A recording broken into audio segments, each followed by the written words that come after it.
Welcome to Pushing Forward with Alycia, a podcast that gives disability a voice. Each week, we will explore topics like confidence, ambition, resilience, and finding success against all odds. We are creating a collective community that believes that all things are possible for all people. Open hearts, clear paths, let's go. Welcome back to Pushing Forward with Alycia. Our guest today reminds me of a few words: grit, purpose, impact, mama, fighter, and beautiful woman too, may I add.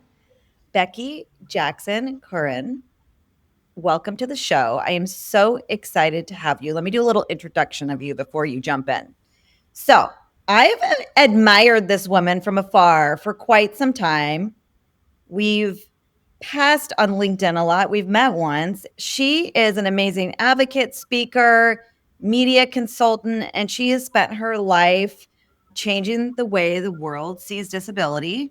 She has a congenital disability like me that is visible. I'm going to let her talk a little bit about her journey, but I think her and I bond in a lot of ways from that perspective in itself.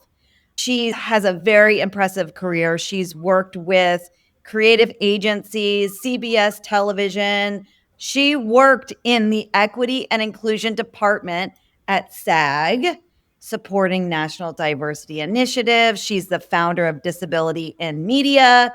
She's worked for incredible organizations. I can't even get through the long list, but she serves on boards and committees, and she's just a beautiful advocate, and she's got a lovely heart. More importantly, she's got a really deep story where she walked through personal loss and health challenges and struggling with overcoming bias that was put on her. And I'm just really excited for her to be here and tell her incredible story.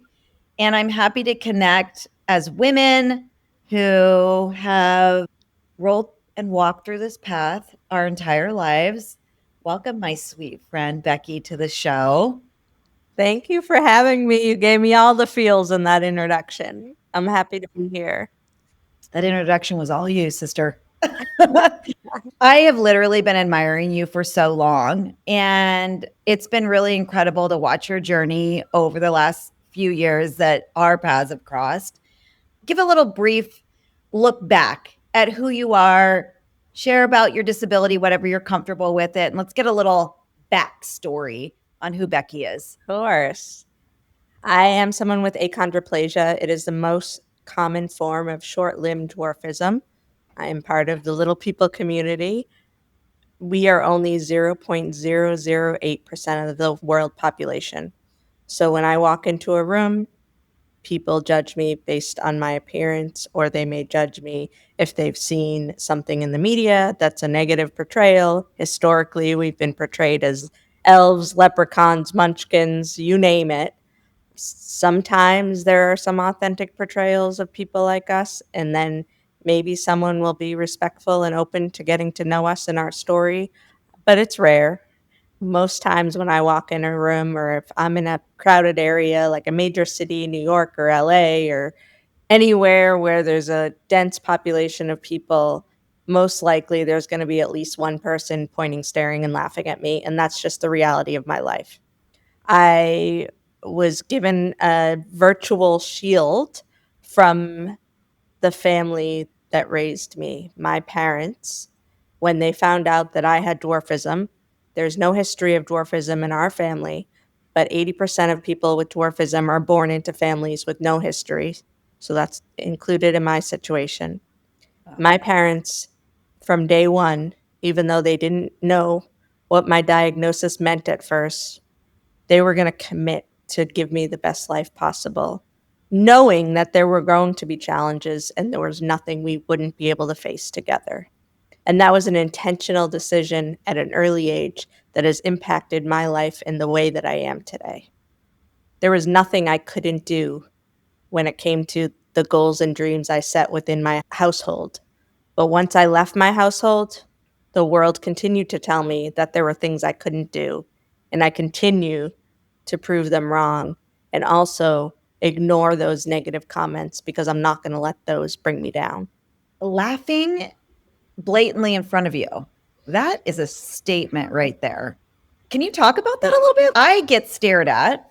There's Yeah. blatant actions, but the laughing and the snickering is not one of them.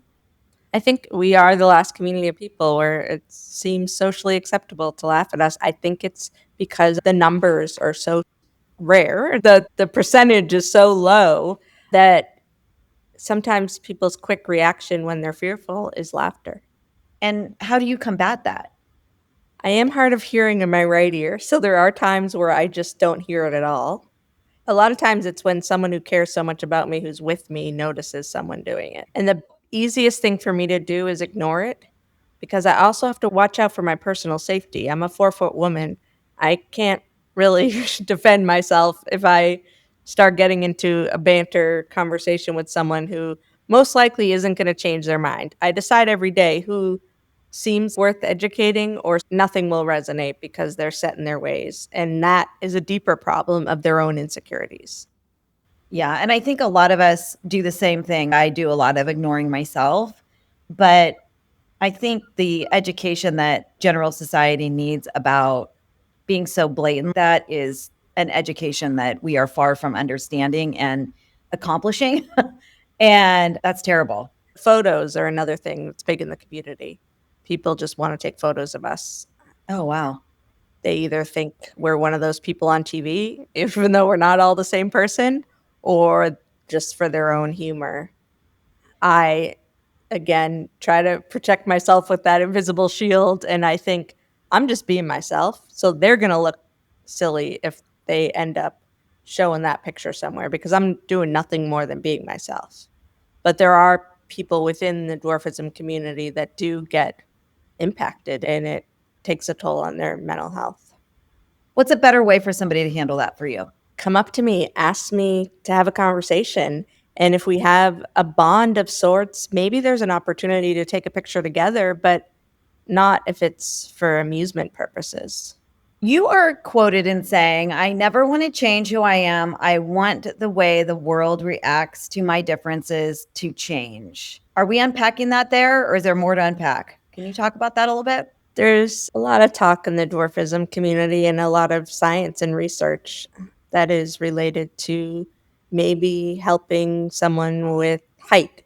We don't have a ton of evidence on other things that it may be helping with. Is it preventing some of the medical complications? I can't lie and say that my medical journey has been easy, but when I think of scenarios like that, I'm very fortunate that I was born in a household where I was loved unconditionally, regardless of my height. But I think there's an underlying issue that people are trying to change to fit into the world. A lot of families, I hear them say, the reason my child opted into this intervention was because they wanted to be at eye level with their peers.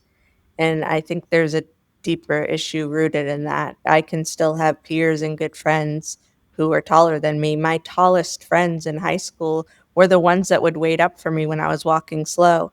I was joking with one of them the other day, and I said, do your knees hurt? Are you okay from waiting up all those years? And she's now even super vigilant about it when she's around other people who tend to walk slower. We're many states away now, so I don't see her on a regular basis, but it made me realize, especially knowing that the friends who are really tall were the ones waiting up, there's nobody that can't do that gesture. There's nobody that can't just slow down and wait up and make me feel included.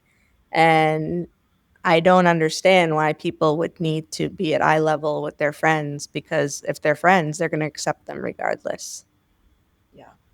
And I think that's a bias or a ableistic thought that it needs to be that way. Like you can only be friends if you're at eye level. And that's funny. My friends were on the opposite side. They learned to walk really fast because I was always rolling really fast. But the same thing, like making sure they're keeping up to all be together and in community. So that's super beautiful. I love that. More recently, I use a scooter to get around, especially long distances, and I'm flying ahead of my parents and my PCA. It has also motivated me to try to use my crutches and walk places, especially if people are going to be walking slow anyways. Might as well get that exercise rather than relying on it. But I know not everyone has that opportunity. But exactly, whatever speed you're at, I've been writing a lot. And whenever I get to a point where I'm saying, thanks for walking this path with me, I second guess it and I'm thinking, okay, thank you for walking or rolling or taking this path, really unpacking. And another thing I've been doing is trying to take the word small out of different parts of my writing. It was a small gesture, but it meant a big thing. I don't love that. Even the TV show, Little People, Big World. Why do we have to get so fixated on height? It's not something that we need to be fixated on. It's the person, what's inside that matters most. I know. And that's the thing that's missed the most. We get stuck on these things or these words or these assumptions, right? So I'm just going to go there and I want you to fill in the blanks wherever you're comfortable. But we were just talking about it before we jumped on this. And I wasn't even going to go here right away, but you keep mentioning your health and your health journey and your journey in general, your personal journey with your disability from growing up to dealing with the health challenges that you have had, and even with your son becoming a mom and the whole thing. You are so authentically authentic with sharing your story and your journey when it comes to your body and your experience. And I think it's really beautiful. It makes me feel very personally attached to you, even though we've never even met in person.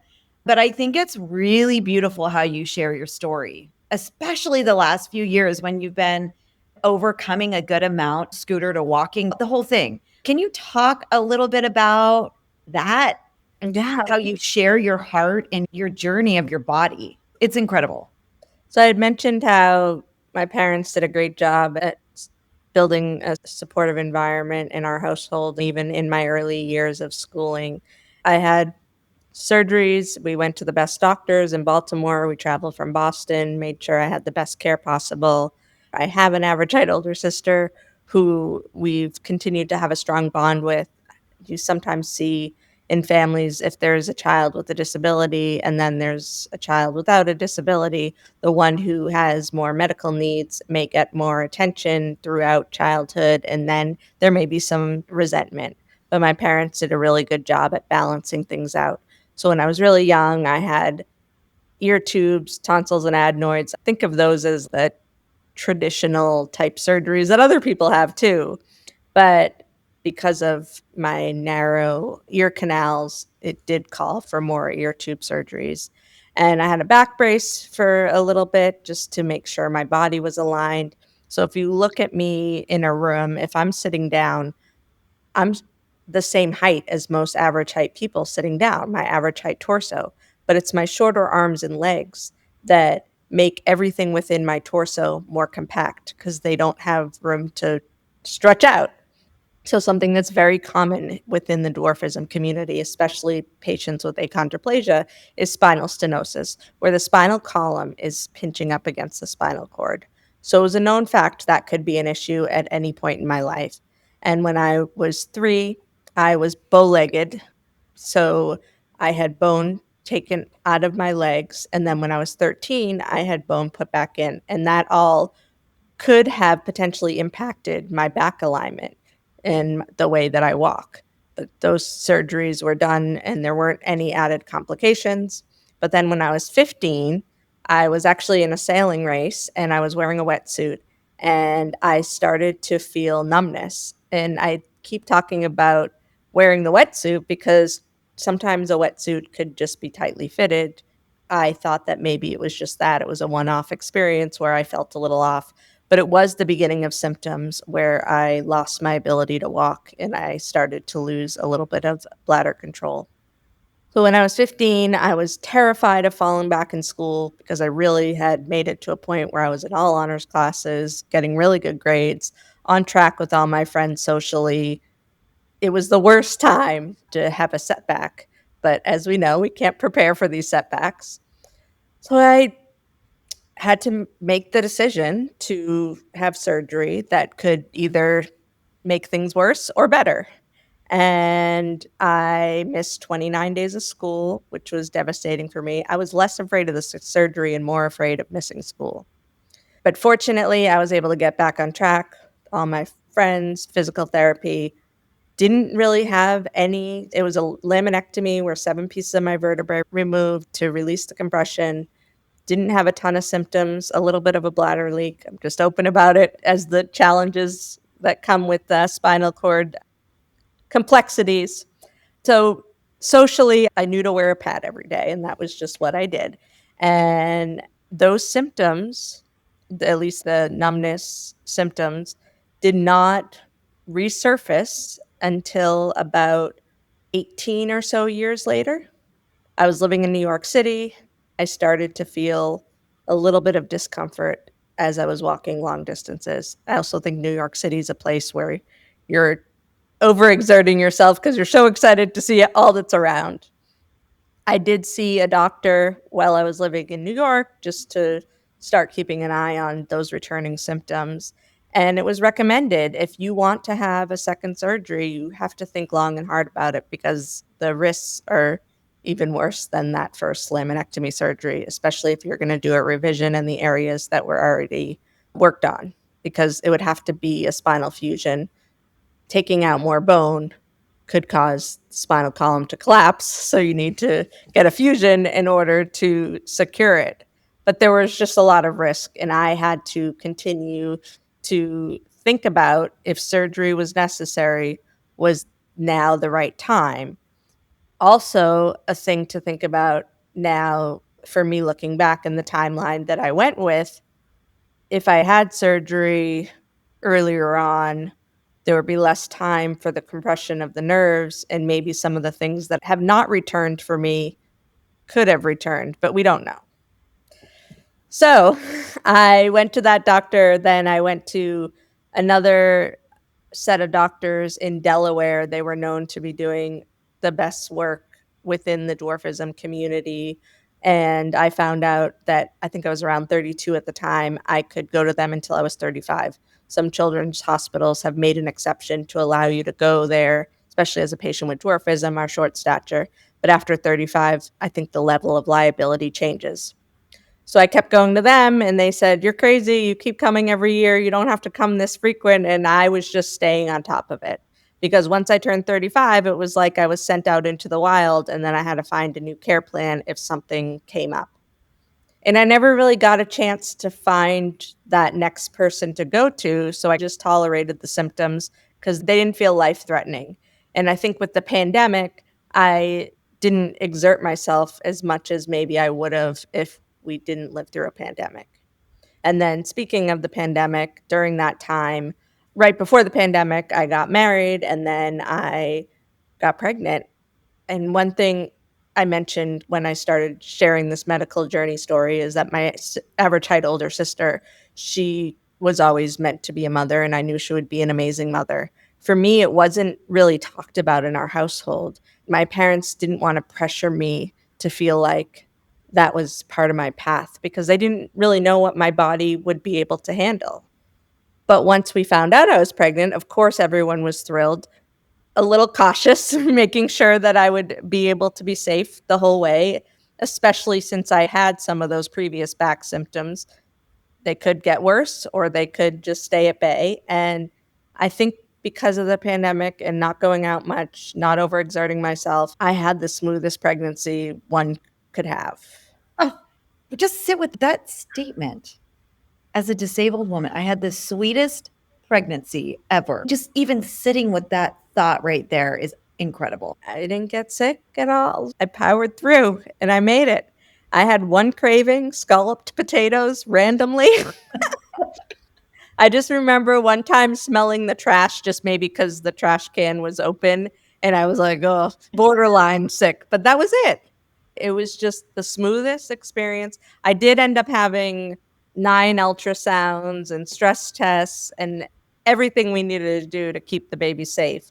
But for all intents and purposes, it was a very smooth pregnancy. So before we go on with this story, because I relate so much to what you just said because I have a sister too, and she's had her family and done all the things. When we were growing up, my dad was so excited for her to one day have kids, but the same thing, it wasn't just not talked about. It was like, Alycia, don't do that.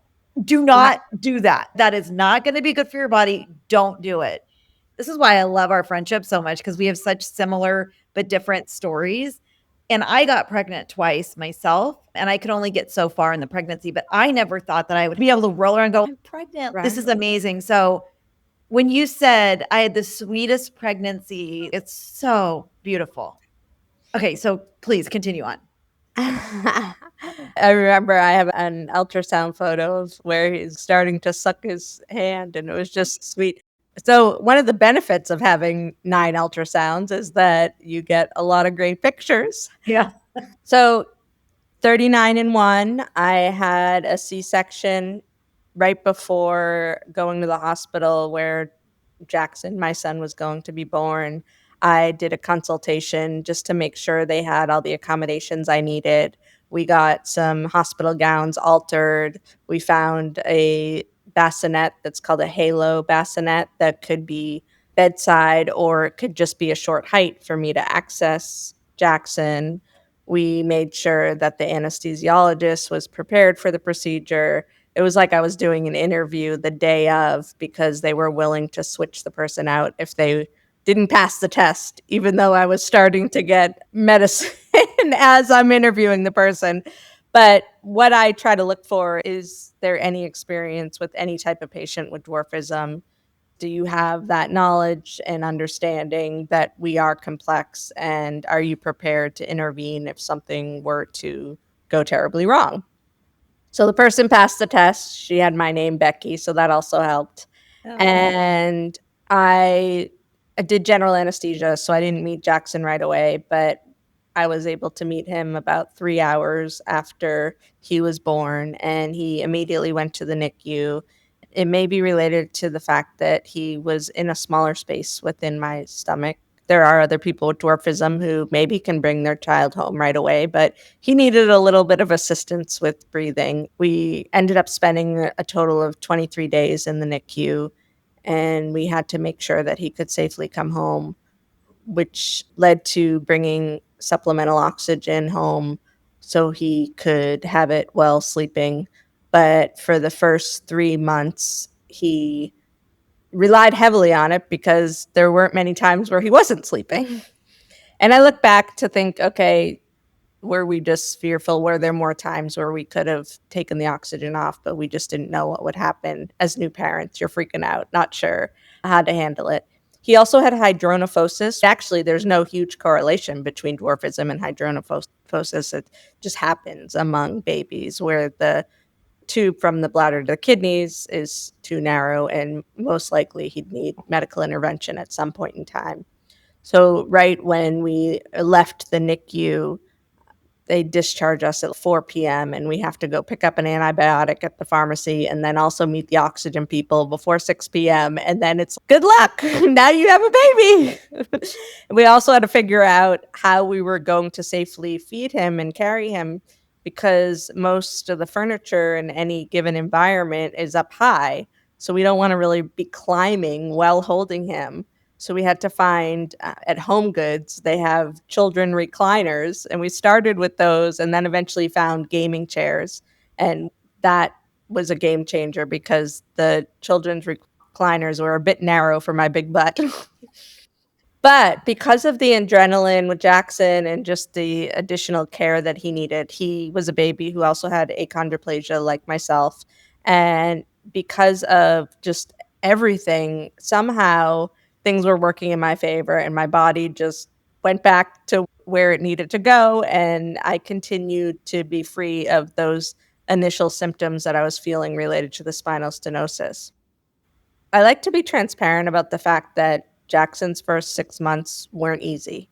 We had about 82 days of different types of appointments, whether it was early intervention, a visiting nurse, speech for feeding, or just orthopedic appointments. Things were tough, but they had the potential to get better.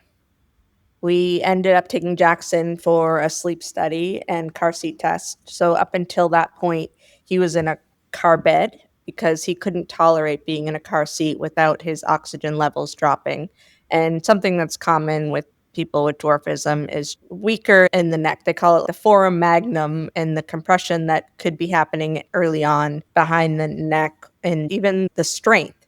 because our heads are so big, like trying to keep your head up versus down. So while we were at the hospital, inpatient in the NICU, when they do a car seat test, it's during the day and they're allowing you to have the lights on. We would go and have a meal while they did the test. So we didn't see the whole thing, but we knew that it was during the day and his saturation levels went down. So they said that he failed the test and we had to continue to try. But they joked that the school bus doesn't come to the NICU. So we were going to be able to leave eventually. And we were able to leave because we had him in a car bed so he could get safely to appointments. We were hoping that this 6-month appointment would allow us to pass the car seat test so we could go in a regular car seat. And then with the sleep study, maybe he would no longer need oxygen because his sleep apnea had gotten better. That was just the dream scenario. So we get set up in this outpatient setting. It ended up being in an area of the hospital that wasn't even the sleep lab. It was just like a backup area. And we were getting him ready for the sleep study and car seat tests. So they put on the whole headdress for the sleep study. And then they put him in a car seat to do that test first. So his head is already super heavy. And then they're trying to get him to go to bed when we had a certain schedule at home, or we did a feeding before we got him in bed for the night at 11, but this is at 7:30 and they're trying to get him all ready and sleeping. So of course he's all out of sorts, crying. And then once they got him settled, he wasn't breathing. That's the reason he got settled. They looked at the machines and didn't look at him, and he had gone 30 minutes without breathing. So code was called. The staff sent me to another room. So I was in the room the whole time, but because he was higher, as a person with dwarfism, he was in a higher bed. I couldn't keep my eyes on him, and the sounds, the machines were in the other room where the techs stay because they want everyone to be able to sleep. So he wasn't breathing, and I didn't know. The staff finally pulled him out of the car seat, and I thought he was joking. I thought it was like a jokester moment, like he's just being his silly self. I had this idea in my head that it just couldn't be real. And they then sent me to another room, and it was about an hour or so that they said he's now in the ICU. We were able to get breathing and a heart rate, but the breathing was with the breathing tube and a feeding tube. And basically that was all they got. So it was 12 days trying to figure out what the heck happened and how do we give Jackson the best care possible while he's still here. I somehow thought that after 72 hours, because usually if there's brain damage, you keep someone still for 72 hours, and then you see really the entirety of the damage. In my head again, I was thinking, oh, a miracle. He's just going to wake up in 72 hours. When we get to that moment, he'll wake up, but nothing changed. And when it got to be about the 11th day, his heart started acting up. And the nurses asked, okay, you're not here at night, just because I had to get away from the hospital and go get some sleep at a hotel. What do we do if his heart gets funky? And that kind of influenced the decision to the next day, the 12th day, to take the tube out, spend the whole day. I treated it like I was going to a party. I went to Dry Bar, got my hair done, got a new shirt because I was wearing the same clothes for 2 weeks. Had a bunch of close family and friends around if needed. It was around 5:30 on March 2nd, and we decided to take the tube out. We had waited a little extra time to see if we could donate any of his organs, but because of his condition, there wasn't really a need. But we were able to compromise and say, let's maybe do an autopsy where they could use his body for research, just so it felt like we were contributing something. So it was like 2.5 hours where he was in my arms. I got up once to go to the bathroom, but just sat there holding him.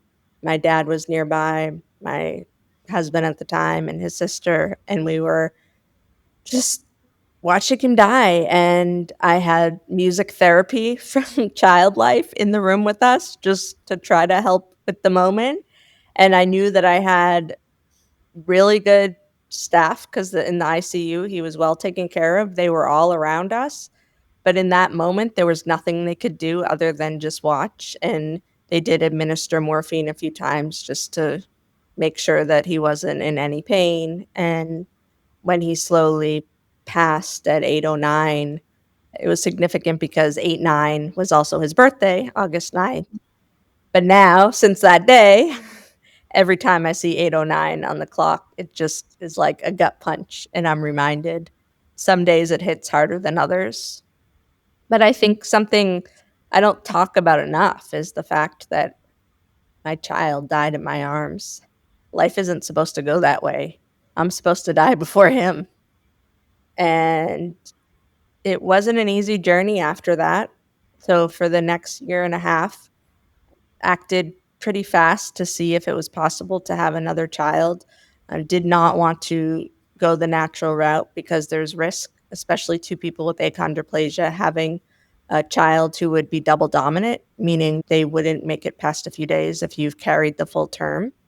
So after losing Jackson, knowing that there's also a chance we could have a child that won't be able to live, how do we play God in a way where IVF could allow us to have another baby just like Jackson? But we went to 3 different IVF centers over the course of a year and a half, and 2 of them were unable to help us because they said that they could not identify an embryo as one copy of the achondroplasia gene, meaning they would have exactly what Jackson had. They could only identify embryos that are average height because of the ethics board. And I think it's with IVF, you try to take out all the faultiness of any type of embryo. Then finally, one hospital said, we can label the embryo patient's choice. And I felt like I reached the answer I was looking for. But right at that point in time, it had been a buildup, but my body and my marriage were falling apart. So I needed to pivot and put that idea to rest, focus on my body and my relationship. So that was about May timeframe in 2023, a little over a year after Jackson had passed. I was getting ready for the summer, going to a Little People conference in Austin, Texas, and then another conference in Orlando, Florida. And when I was in Orlando, I opted in to have a scooter. And that was the first time that I ever used a mobility device for myself. I had a friend, Mikey, who had dwarfism, who I lived with out in LA for a while. And sometimes at night, he would give me a ride on a scooter, but that was the extent of me using a mobility device. So it was a very hard identity for me to lean into, even as a disability advocate. But one of my friends knew that I was worried about the distance of getting from meeting to meeting, and he had suggested, why don't you think about getting a scooter in order to be comfortable? So I did. And at the convention in Austin, Texas, which was a week prior to the Orlando conference, I met with some doctors to start talking to them about the enhanced symptoms that I was having. And one of them said, can you wait another 6 years? And then the other one said, the minute your bladder starts acting differently, you need to address it. So during that Orlando conference, I was climbing up and down off of a scooter because with scooter rentals, you can't have it be custom where the seat is low enough. So I was struggling to get on and off the scooter, especially when it came to going to the bathroom. But the larger issue was that I was losing bladder control and I was getting weaker and weaker in my legs. And I don't know if it was spending a week using a scooter that made things go faster or it was just the timing, similar to when I was wearing the wetsuit, that things got worse. But you never know. You have to address it. So instead of going back from Orlando to Boston, where I live, and where I was maybe going to meet with the doctor based in Boston later that month, I knew that I needed to go to Johns Hopkins, where I had my first back surgery. Not the same surgeon, but a different surgeon who had a good reputation. Of course, she couldn't clear her schedule for me right away, and that's why I chose to go through the ER. It ended up being about 24 hours in the ER, got a full spine MRI. And then when I got admitted to the hospital, I saw that surgeon's photo on the door of my hospital room. And I thought, okay, we're on track here. So I'm in the hospital room. She comes in, tells me that she can do surgery, but not for another 2 weeks. And I begged to stay in the hospital because there was no way, if I was going to the bathroom everywhere and falling every few feet, that I would be able to survive outside of that hospital environment. So it was around July 18th that I was admitted, and then on August 1st, I had surgery. It was a 10-hour surgery, spinal fusion from T11 to pelvis, and then a laminectomy at T5. I asked the surgeon after the surgery if my cord was compromised, and she said no, but time will tell about the function that returns even over 2 years later because the nerves were compressed for so long.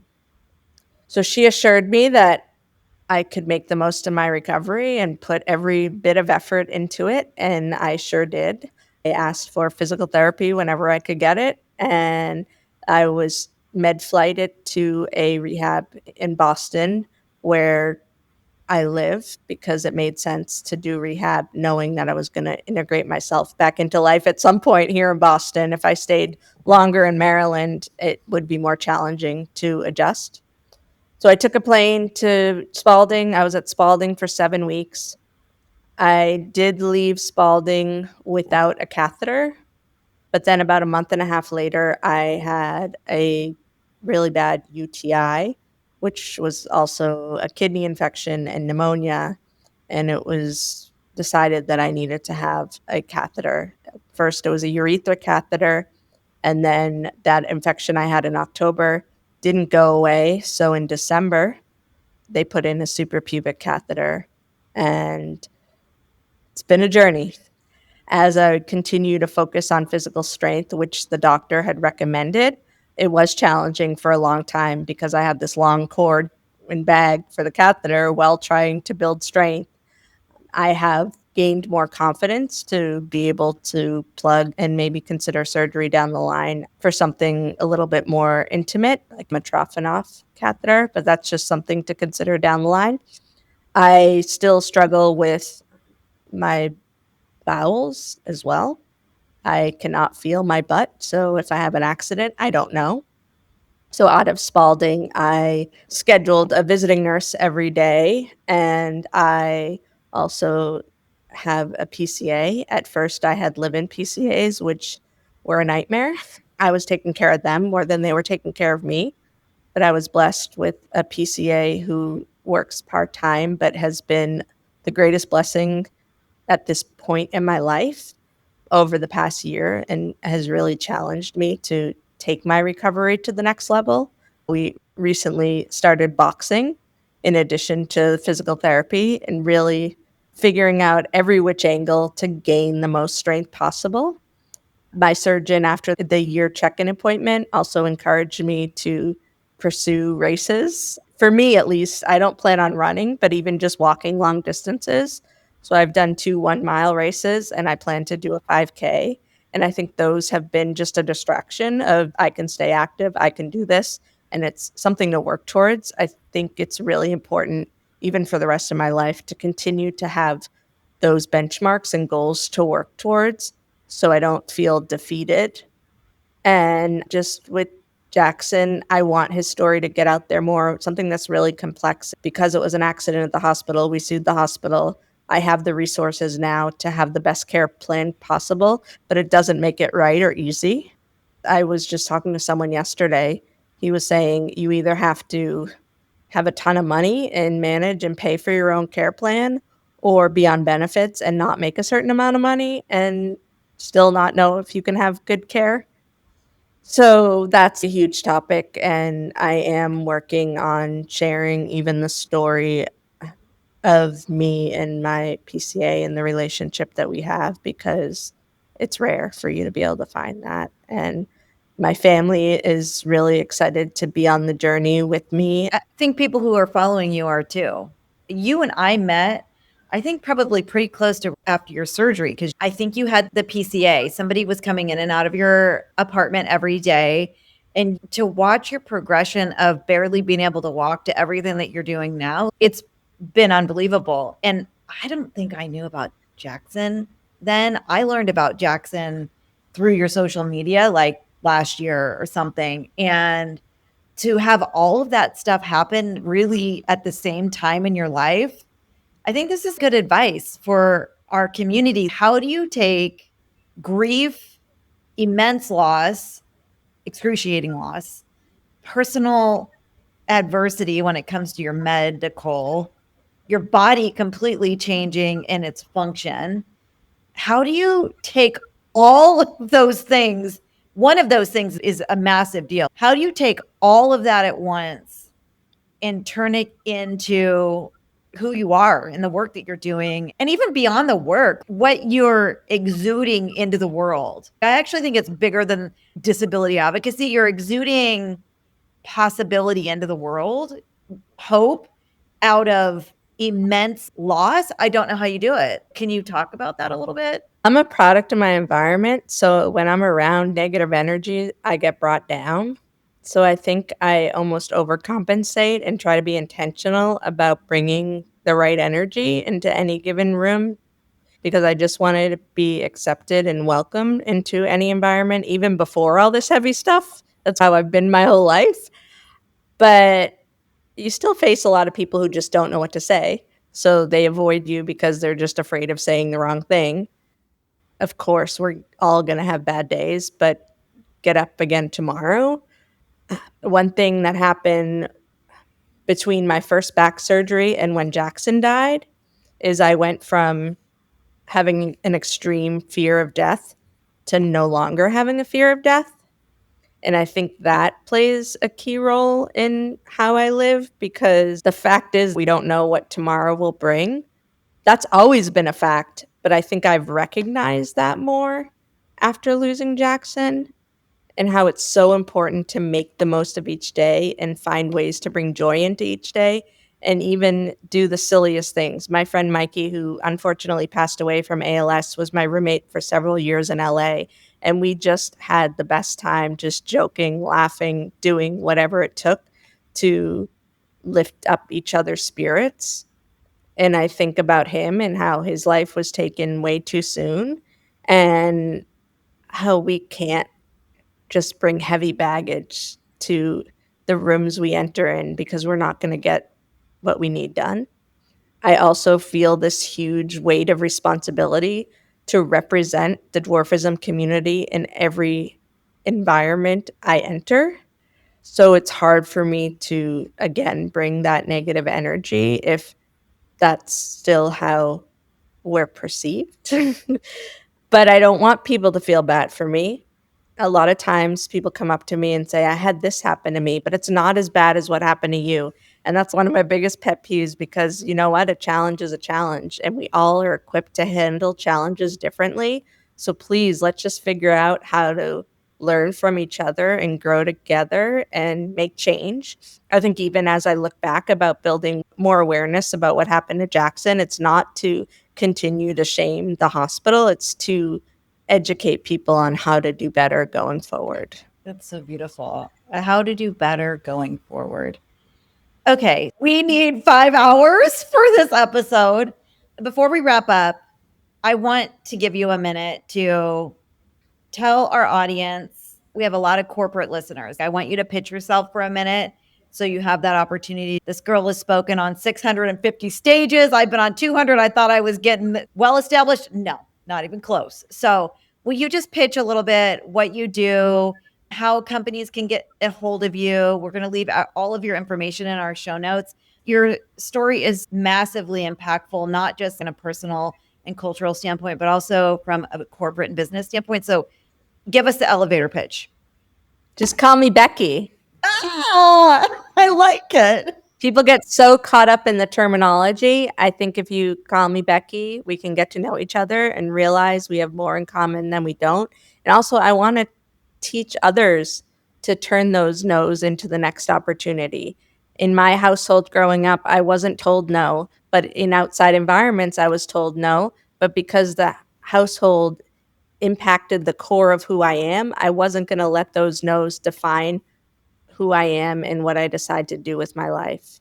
When I moved out to LA right after college, so many people went up to my family and said, "How could you let her do that?" If they didn't let me do that, there would be a lot of resentment.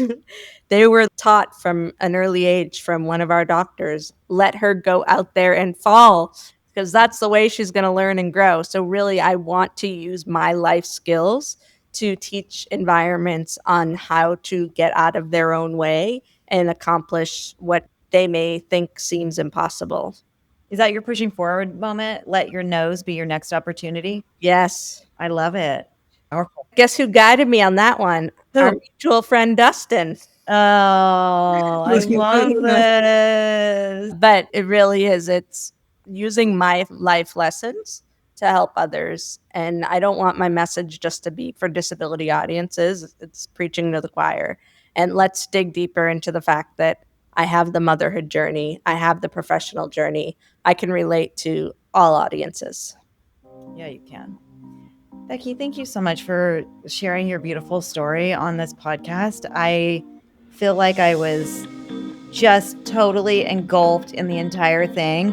I haven't heard it line by line yet, so I really appreciate you coming on and being as vulnerable and authentic and real and just open. Thank you so much. What a gift to our world you are, honestly.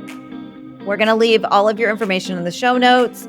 We're going to have you come back on to have another conversation about speaking and writing and advocating and all the things, but you're doing great work, and thank you so much from my heart to yours. Thank you. And this has been Pushing Forward with Alycia. Thank you to our community for showing up again. Pushing forward is how we roll on this podcast. We will see you next time.